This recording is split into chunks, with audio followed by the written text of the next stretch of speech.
दंडवत प्रणाम। श्री गोविंद प्रभु महाराज की जय। रिद्धपूर चरित्र लिया क्रमांक 15 स्वांदर्शनी भे नटणे। लहानपणी राऊळांना एक कुत्रा चावला होता। तेव्हापासून राऊळांनी कुत्रांबद्दल भय स्वीकारले होते। नगरामध्ये खेळ क्रीडा करत असताना कधी कुठे कुत्रे पाहिले तर राऊळ भय स्वीकारून मेला जाय म्हणे केकट असे म्हणायचे। नंतर घाबरून दचकत पुढे मागे बघत हळूच तिथून निघून जायचे। एके दिवशी राऊळ नगरामध्ये खेळायला गेले होते।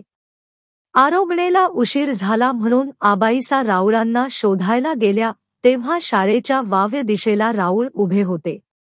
आबाईसा राऊळांना विनंती करून मठात आरोगणेसाठी घेऊन जात होत्या तेव्हा केशवनायकांच्या वाड्याच्या कोप्यात काही अंतरावर एका गल्लीत कुत्रा उभा होता। कुत्र्याला पाहिले आणि राऊळ जागेवरच उभे राहिले। भय स्वीकारून मागे जाऊ लागले।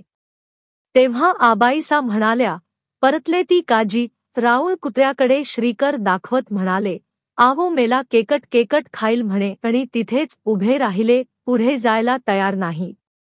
सारखे म्हणू लागले, आवो मेला केकट केकट खाईल म्हणे। आबाईसा कुत्र्याला म्हणाल्या, आरे सुनेया, परते जाय।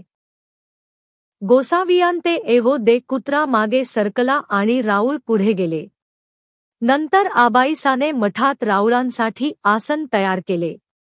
राऊळ आसनस्थ झाले। आबाईसाने श्रीचरण प्रक्षालन केले। पडदा लावून घेतला। नंतर राऊळांची आरोगणा झाली, गुळण्या झाल्या, विडा झाला। नगरामध्ये श्वानाकृतीच्या देवतेचे लहान देऊळ मठ होते। राऊळ तिथे जायचे। उंबऱ्यावर उभे राहू दोन्ही श्रीकरेने दोन्ही बाजूंच्या दारांची चौकट धरून देवळाच्या आत डोकावून बघायचे। भय दाखवत म्हणायचे, आवो स्वानबाया हो, तुम्ही याते खाल। राऊळ कधी एखाद्यावर कोपले की म्हणायचे, आवो स्वान बाया हो, तुम्ही याते खाल। कधी एखाद्या वेळेस देवळात जाऊन मूर्तीला श्रीकरेने स्पर्श करून संबंधान द्यायचे। काही वेळ खेळ करून तिथून निघून जायचे।